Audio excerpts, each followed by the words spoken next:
All right, welcome Employment Law Show. John Scholes here, as well co-founding partner Samfiru Tumarkin LLP. That is the place you want to go, the most positively reviewed employment law firm in the land. Lior Samfiru, good to see you again, pal. Lots on the show today. I love this one. We haven't done this for a while. Employment law, true or false?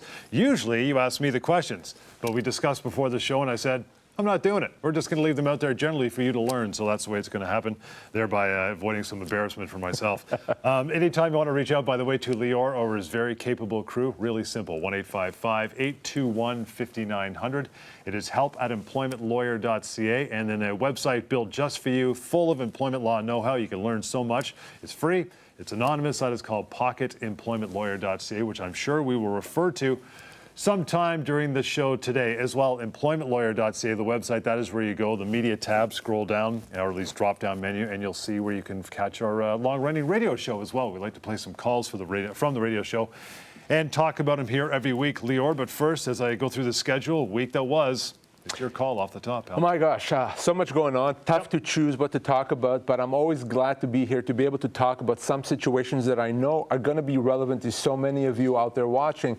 If you have a workplace issue, a workplace problem, maybe an ultimatum. I've been hearing that word often. Ultimatums being imposed on employees these days, often to do with vaccines. Are you going to get vaccinated? Are you going to tell us if you're vaccinated? So all these things we'll touch on this show. This is the time you can learn things that you may have always wondered, always wanted to know, didn't know about your workplace rights. The thing is about workplace rights, you have them. You have quite a lot of rights. You may not know what they are. Well, we're going to change that here on the show like we do every week. And to start us off, let me talk to you about a situation that came across my desk. And by the way, throughout this, we'll give you also my contact information if you want to reach out to me directly. But I had a gentleman contact me. He had, like many others, been faced with an ultimatum by his employer saying you have to get vaccinated by this date or else you're not going to be here. He told his employer he's chosen not to be vaccinated, not even sure of the reason. And his employer said, okay, well, we think that your failure to comply with our policy is just cause. We think we can let you go without any compensation, but out of the goodness of our hearts and recognizing your 6 years of service with us, we're going to pay you 8 weeks' pay. 8 weeks' pay. So that's when he called me, and he wanted to know, am I owed more? Is this legal? Is this right? So let's start with the idea that his employer cannot be stopped from letting him go. Whether legal or not, an employer is allowed to let someone go and it cannot be stopped. It's a question of compensation. Now, on the severance front, this gentleman had been there for 6 years. I actually assessed him as being owed around 9 months pay. 9 months, not 8 weeks, 9 months. Now, the reason for that is his refusal to vaccinate is not a disciplinary issue. His employer does not have the legal right to require and demand that he be vaccinated, and because of that, his refusal is not just cause. His employer cannot terminate him for cause without compensation, without severance for him refusing. Same with you. Ultimately, if you lose your job because you're not vaccinated, that is a without cause termination, meaning you're going to be owed compensation. You're going to be owed severance up to 24 months' pay. For this gentleman, it's 9 months' pay. Now, it would be different if you're working in an environment where there's a government mandate that applies, that requires your employer to have you vaccinated. But for most workplaces, that's not the case. It wasn't the case for this gentleman. So no, it's not a for-cause termination. It's a without-cause termination. So John, he's owed severance. You know, and that's kind of been the theme, or a lot of the questions I know you get, if not daily, weekly at the firm is, you know, what happens if I don't want to get the vaccine? It's kind of grown beyond that now. You've got phone calls both in the office and on the radio show, people saying, not only do I not want to get the vaccine, do I have to get tested? I don't want to get tested. Is that an infringement on my rights? What can they do to me in that case? So let's talk a bit about that. You're absolutely right. That is a common question. If you choose ultimately not to get tested and you lose your job because of that, or you're suspended for that matter, that's still in the eyes of the law in most cases going to be a without cause termination, meaning you're going to be owed severance. So not only in vaccine situations, in testing situations. Now, the exceptions, the situation where you could be let go without severance is where, number one, there's a government mandate in place that says you must be tested or vaccinated, and if you refuse, then then you're not going to get any compensation, or in situations where your particular workplace has been struggling with COVID outbreaks. They've had COVID outbreaks, masking and social distancing has not worked, they have to try something else. Well, in that unique situation, it's reasonable to request that an employee get tested regularly. If that's not your workplace and you ultimately choose not to get vaccinated or tested and you lose your job, that is a without cause termination. You're owed severance. And by the way, if you're suspended or put on a leave because of that situation as well, you can treat that as a constructive dismissal if you want to and get severance. As Lior always says, you can reach out after the show or any time to have more of a relaxed, lengthy conversation. 1-855-821-5900. And don't forget covidrights.ca as well, a website you can visit if you have any more questions about COVID-19 as it pertains to your workplace, covidrights.ca. But I did say off the top, we'd like to throw in a few phone calls from our long-running radio show into this program. So we'll get to the first call right now, Lior. My employer was trying to change my compensation. I wrote back saying I don't accept this. They've officially said that, well, I guess you're resigning. I said no. They stopped paying me, and they seem to be stalling. And I'm wondering what kind of recourse I have, because they're totally capable of doing that kind of thing. And how long have you been not working? About a month. How long have you worked there? 4 years. Well, you know, this actually leads in quite well from what we were talking about before, where someone is put on a leave of absence or suspension. It's the idea that your employer cannot make significant changes to terms of employment. So let's think about that. Changing your pay, that's a significant change. Putting you off work without pay, which is what this lady was calling about, again, it's a significant change. Your employer doesn't have a right to do that. But oftentimes when people say, or hear me say, they don't have a right, they assume, well, then there's a way to stop it. You can't actually physically stop it, but the fact that they don't have a right to do it means that you can choose to treat that as a termination, get compensation. That is what a constructive dismissal is all about. So in this situation, she didn't want to take a pay cut, which she didn't have to, so because of that, her employer decided to stop paying her. That's ridiculous, that's illegal, that's a constructive dismissal. So the question becomes, well, what is she owed as a result of that? So let's go to pocketemploymentlawyer.ca. Let's plug her information into the pocketemploymentlawyer.ca. We have our severance calculator tool there. So let's see what this gives us for this particular lady. She's in a technical role. She's been there for 4 years. Let's say she's 57 years old. Her employer has not paid her anything. As you can see on the screen, she's owed right around 8 months' pay. 8 months' pay. That's what's at stake for her. And by the way, just as easily as I just read what was on the screen, you can just as easily find out right now how much you're owed in a regular dismissal, in a constructive dismissal. All you do is you go to pocketemploymentlawyer.ca. You know, you can't stress how important that is. You look at her age, 57, she's by no means old, but as far as being in the workplace, I have colleagues and friends who are at that age, and they're well educated. They've worked for years. Yeah. They've had good jobs. They're having trouble getting gigs because they're hiring kids who are 30, 25 years old. So she needs that 8 months compensation, right? And that's exactly what the law looks at. The law assumes, right or wrong, that if you're older, it may take you longer to find another job. So 57 may take you longer than if you were 37. And that's why you'll get even more severance. And that severance is that cushion. It's that insurance policy that you have to carry you until you find another job. As I mentioned off the top, another outlet for you to ask questions anytime, terminationquestions.com. Let's get to one of these, Lior. This one will be Jason. He says, I was a top sales executive for years, earning over $150,000 a year in commission alone. That changed when my new manager began harassing me nonstop. I've been on stress leave multiple times, hurting my commission. The owners have ignored my complaints. What are my options? Right. And listen, I don't think I need to be a particularly sophisticated lawyer to say, I think everyone should know this, that you have a right to work in a healthy and a supportive work environment. That's one of the most basic rights that every employee has. Doesn't matter what your job is, where you work, who your employer is. You have a right to be treated with respect, to not be in a toxic or poison work environment. So what happens in a situation where, despite that, everything goes wrong? You're in a toxic work environment. You're bullied, harassed, mistreated. Well, the law says, at a minimum, you can consider that a termination. Again, that term constructive dismissal that we talked about comes to mind. By treating you badly, by making it difficult to continue working, it's as if the company terminated your employment. Now, this person did exactly what I would have told him to do. He spoke with someone at the company. He told them, HR, ownership, I'm being harassed and being mistreated, please do something about it. And the reason why that's important is an employer has the obligation, once they become aware of harassment, to do something about it, to treat the employee better, to investigate, and to fix that problem. If they drop the ball, if they don't do that, well, that's when you can deal with it externally and say, hey, enough is enough. I don't have to continue working here. That's improper, and that's a termination of employment. If you've tried to resolve the issue, if you've failed, the company hasn't done anything, let's talk. Before you quit, before you walk away, let's talk about constructive dismissal. Let's talk about getting you out of there with compensation. Now, in Jason's case, it was the manager who was doing the harassing. So, as you said, he went above to the owners. I mean, it kind of fell on deaf ears for now. But what if your employment's such where, you know, you're the one guy and you're harassing me, but you're the top. I have to complain to you, but you're the one doing the harassing. It's kind of a tough place to be in, right? Yeah, and you know, it may be just you and the boss are working for that employer, and it's Right. the boss that's harassing you. Who are you going to complain to? In that situation, well, obviously it would be pointless to go and complain to the person that's harassing you. So we deal with it externally right away. Keep in mind, though, that's important.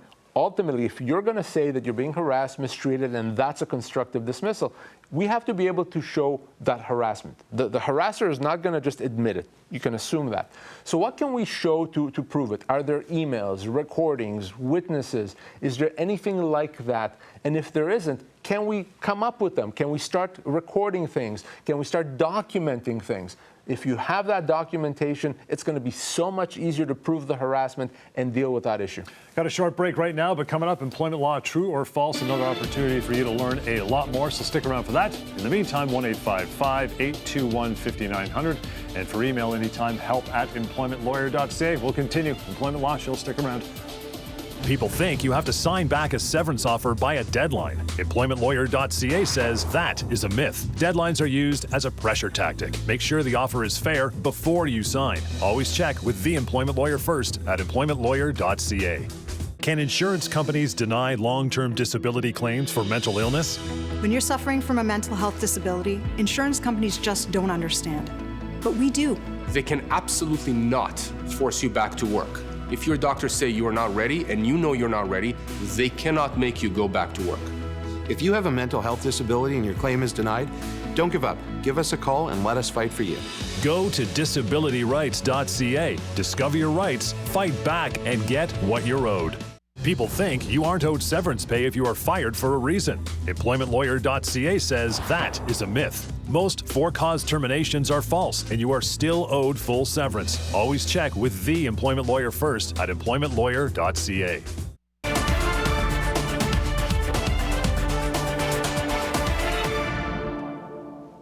And welcome back, Employment Law Show. John Scholes and Lior Samfiru. Employment Law, true or false? We love this. It's a good game. We play it once in a while, so you can play along. In fact, we'll make it a home game one day. That'd be amazing. I'm sure it'll sell just like Monopoly. Totally. Trivial Pursuit.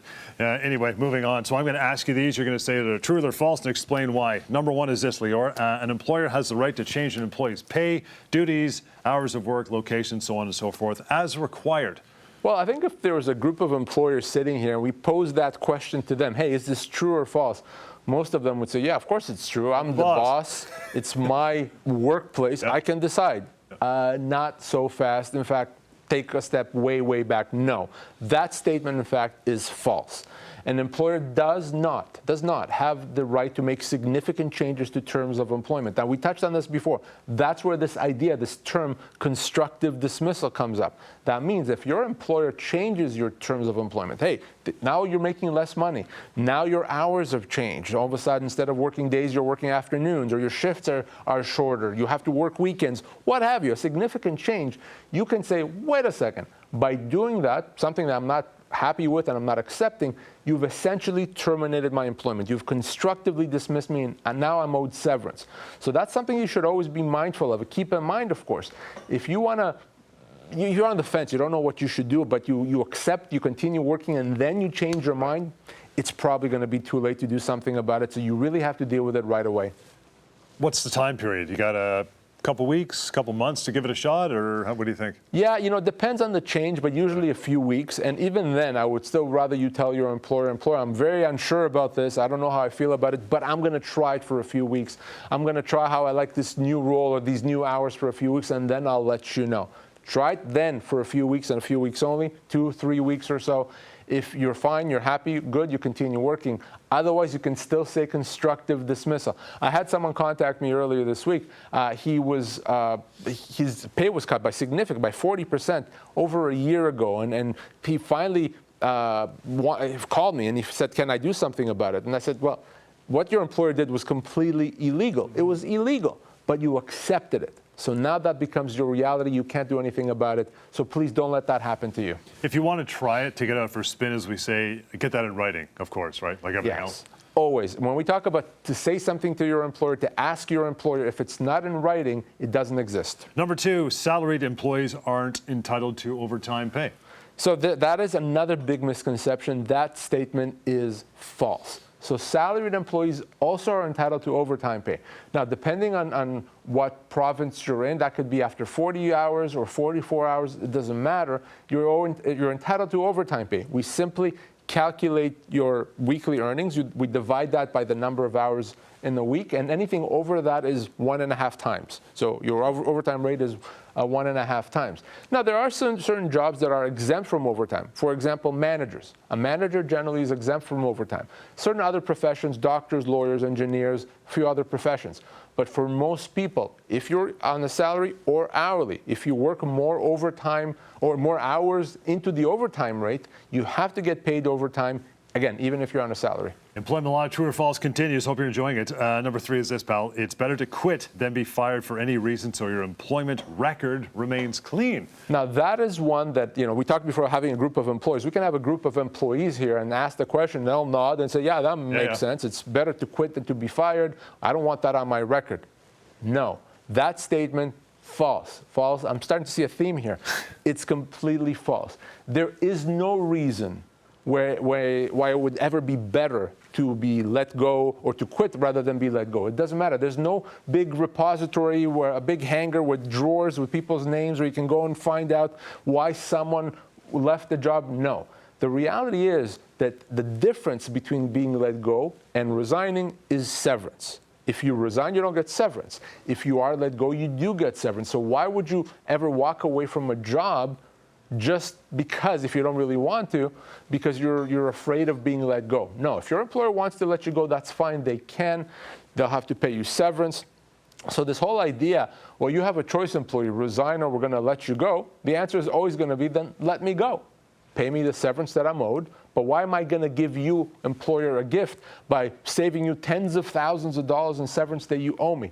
So no, do not resign instead of being let go. If you're not sure what to do, if you have this ultimatum, if you're feeling the pressure to resign, say no, or just call me and let's discuss it. Plus, if you're given the ultimatum to resign and you say, okay, I'll do it, you also don't apply for EI as well, right? Well, that's it. It gets worse. So not only we talked about you don't get severance, but if you've resigned, you also don't get EI. EI is paid to you when the job ended because of conditions beyond your control. So if EI says, wait a second, you chose to leave your job, we're not going to pay you. So you lose EI, you lose severance, and you've accomplished nothing. So it's not better to resign than to be let go. Okay, true or false? Next question. An employer can fire somebody for almost any reason, even an arbitrary one. And again, this is one that I know employees struggle with, and this actually is true. So I understand why you would think, I did nothing wrong. I did everything right, so the employer should not let me go. I understand why you would think that. I also understand why you would think, well, my employer told me they're letting me go because they're cutting costs, but the next day they hired someone to replace me, so they were lying, so there must be something wrong with that. And you know what? There is something wrong with that from an ethical, a moral standpoint, even from a business standpoint, but from a legal standpoint, an employer is allowed to let you go pretty much for any reason as long as they pay you severance. They don't have to have a good reason. They don't have to have an honest reason. They don't have to tell you the reason. As long as they pay you severance, then they're allowed to do that, and they've complied with the law. Now, you've heard this term wrongful dismissal. A wrongful dismissal is a situation where someone is let go without proper severance. It's nothing to do with the reason in most cases.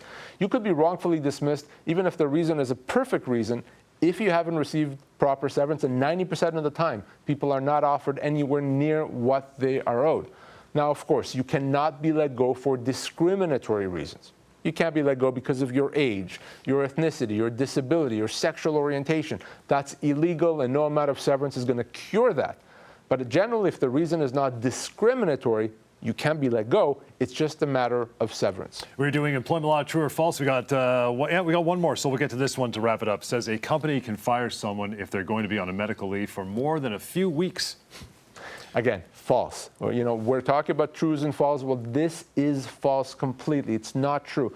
You cannot be let go because you're sick. You cannot be let go because you've missed time work because of a medical condition. In fact, you can stay off on that medical leave, a disability leave, as long as you need to, so long as you have a doctor's note. That may mean a few days, a few weeks, a few months, even longer than that. And there's no deadline. There's no line in the sand where the employer can say, well, now you've been away too long. Now we can terminate you without any compensation. If your employer terminates you in that situation, well, that could be a human rights violation potentially. It certainly could be a wrongful dismissal. Get that doctor's note. As long as there's potential hope that at some point you can come back to work, you can be off as long as needed. I think part of the problem with that, the misunderstanding is, you'll get phone calls saying, Lior, I've been off for a while. They're calling me back to work, and I've used my 10 sick days. So I got to go back. I can't be off any longer. I've used all my sick time. No, and that's a very good point. Sick days have to do with whether or not your employer is going to pay you while you're off. So if you have 10 sick days, your employer is going to pay you for 10 days, even though you're too sick to come into work. But that doesn't mean you can't be off for 100 days. You may not get paid for all of them. You can get money from EI or a disability plan if you have one through work.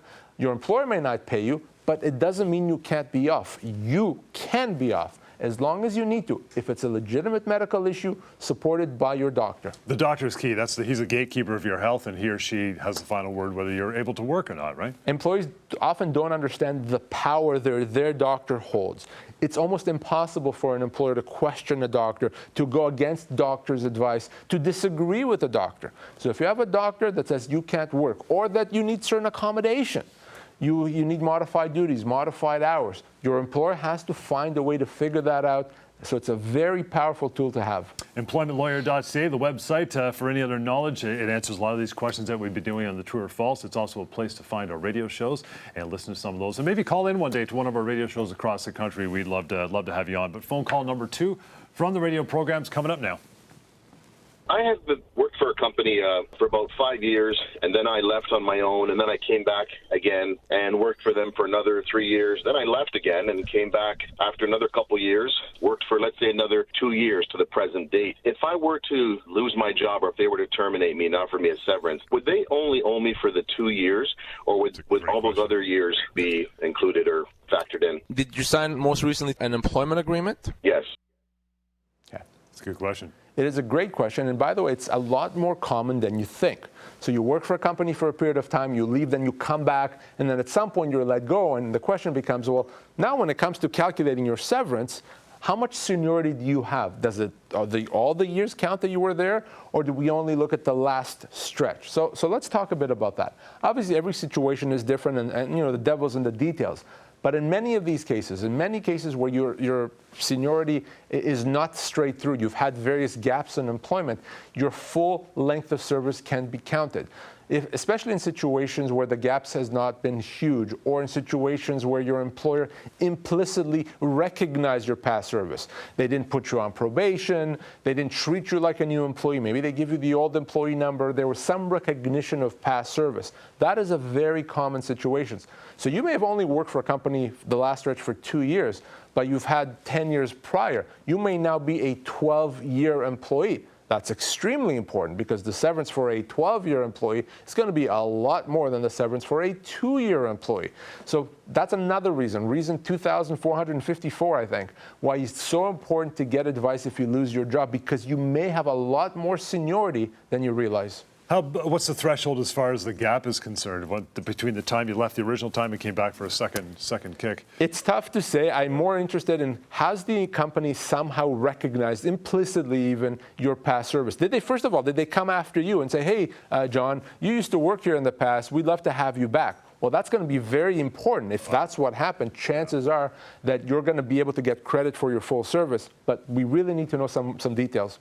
Quick break, more show on the way, so reach out anytime, 1-855-821-5900, help@employmentlawyer.ca, and also pocketemploymentlawyer.ca as well. We'll continue the Employment Law Show.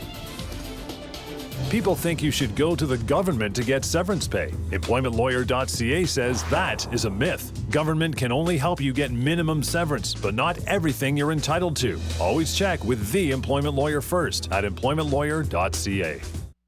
If your long-term disability claim is denied, should you appeal? Appeals often fail because insurance companies control the process. So long as you appeal, you're playing by their rules. You should never appeal the denial of your disability benefits. Appeals are just a mirage of false hope. Don't. That's their process. Take it out of their hands and fight for your rights with our help. Go to disabilityrights.ca. Discover your rights, fight back, and get what you're owed. People think their employer can make changes to their job. EmploymentLawyer.ca says that is a myth. Your employer can't change your pay, hours, or duties. You may be entitled to full severance pay. Always check with the employment lawyer first at EmploymentLawyer.ca.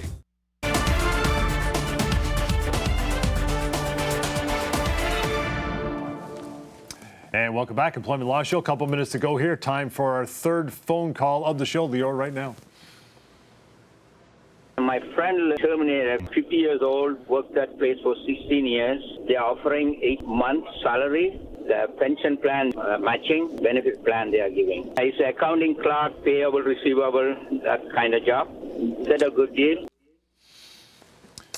Well, I'll tell you, John, this right there is probably the most common question that I get. We get this exact question or variations of it, hundreds of times a week. It's very common, and the reason why it's common is because people lose their job, they have questions about severance, and in most cases, like in this one, I know I'm spoiling it a bit, people are owed a lot more than what they've been offered. And I often get calls from family, from husband, wife, friends, calling about their friends. Great, I encourage that you should do the same. And I'm going to tell you exactly why this person is a good friend for calling for his mate there that lost his job. So we know that this person was there for 16 years, 50 years old. So let's take that information and plug it into the pocketemploymentlawyer.ca and see what he's actually owed. And by the way, it's not the 8 months that he's been offered. So we know that after 16 years, 50 years old, he was offered 8 months. You can see there he's owed double that, 16 months. 16 months pay is what he is owed. Now, that means 16 months of his salary, his benefits, his bonuses, his pension entitlements. Pension can be huge. 16 months of additional pension contributions could make a massive difference for you at some point. So this is exactly what I refer to, or what the law refers to as a wrongful dismissal. The reason he was let go may be perfectly fine, perfectly legitimate, likely is legitimate. But he was let go, and instead of 16 months severance, he was paid 8 months. Very common. That's why we have pocketemploymentlawyer.ca. The severance calculator tool is there. Allows you to find out now, in seconds, for free, anonymously, how much severance you are owed, your dad, your brother, your wife. So check it out. It's free, and there's no excuse not to use it the first place you go to if you lost your job. It's interesting, too, because 99 out of 100 people on the street would look at that and say, okay, 16 years, so that would be a week per year, 16 weeks. I got 8 months. Yeah, he's doing well. Yeah, they would think that, and they would probably tell him that, and that's why he wouldn't seek advice. No, it's wrong. You know better now. You know that it's not that simple. It could be a month per year. It could be 2 months per year, based on your age, your position, and the length of your employment. So never assume anything, and please do not accept that offer. Once you sign on that dotted line because you think it's a good offer, you can't go back when the next day you realize you made a mistake. It was not a good offer. Don't let that happen to you. Are commissions, yearly bonuses you count on, they would be included in that as well? Yes, all components of compensation. So many people have a salary, but they have additional things, a car allowance, gym memberships, benefits. All those have to be included as part of your severance. And that is it for another week. Thank you so much for tuning in. You got questions anytime, help@employmentlawyer.ca. The phone number, we throw it up all the time, 1-855-821-5900. And the website as well, covidrights.ca. Thank you so much for tuning in. We'll catch you next time. Employment Law Show.